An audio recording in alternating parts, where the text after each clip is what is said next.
Salutare, astăzi iară facem un episod de ochelari 3D. Nu e cumva bine așa. Nope, așa. Facem iară un episod de jocuri de grăstă, să mă și un pic, nu se vede așa pără. Spune întuneric, e clar că să se vadă. Și o să descărcăm iar un joc de groază, că noi suntem cu bărbat, ok? O ștergem pe ăla. Nu că e prea creepy, adică mi-e frică, dar să pot să mai descarc unul, știi?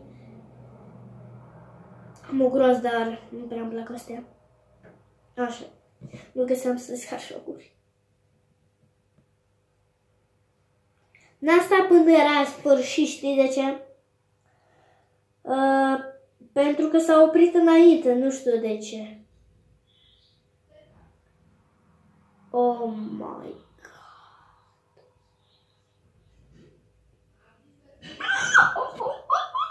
Se întâmplă asta?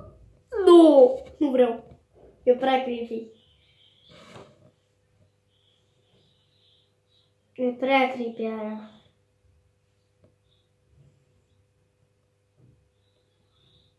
Prea creepy. Ce trebuie să băgăm atunci? Ha? Casă în viața reală. Hai să mă uitat pe ceva. Tati!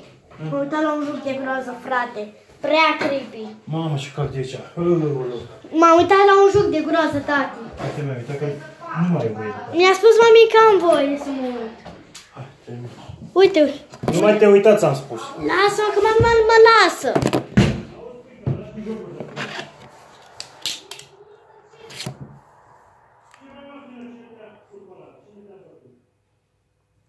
Deci o să zic că am unul care e de genul ăsta. Dacă aveți acești ochelari, pot să zic că am numai de ochelari, altfel. Deci așa o să fim noi într-o casă. Și în cazul ăsta o să fim. Shit! Chiar că shit! Oh my god, deci uite ce creepy e. Oh my days, ce creepy. Ok, iar trebuie să mă duc la birou. Întotdeauna. Nu-i așa? Și iau și ochelarii. Întotdeauna.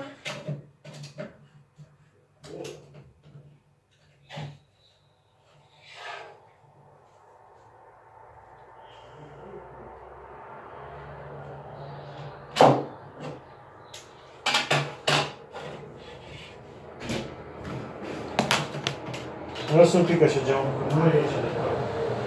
Dar închide ușa. Lasă un pic, că moarte cald.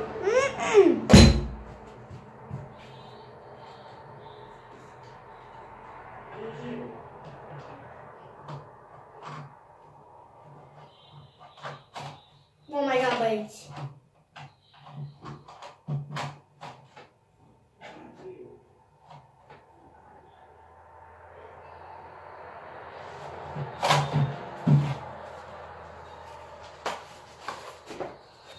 Ok.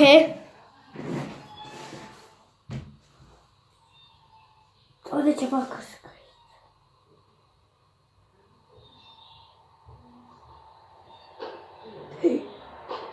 Opa. Opa.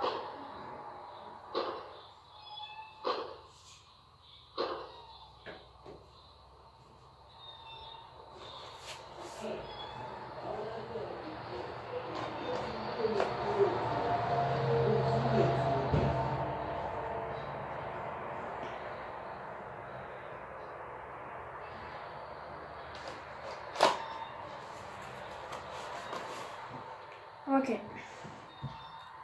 Ce scrie aici?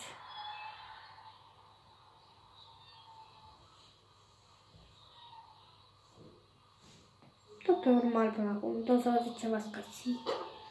Opa.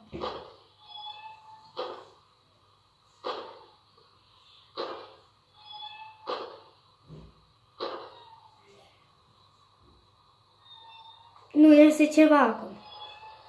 Prea creepy. pot să mă iubeți, pare rău.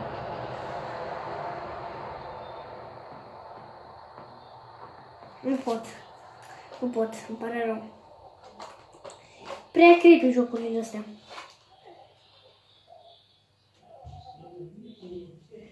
Prea creepy. Nu, e prea creepy. Îmi trebuie creepy telefonul. Ăsta e al meu. Ăsta. Păi mă trebuie tată și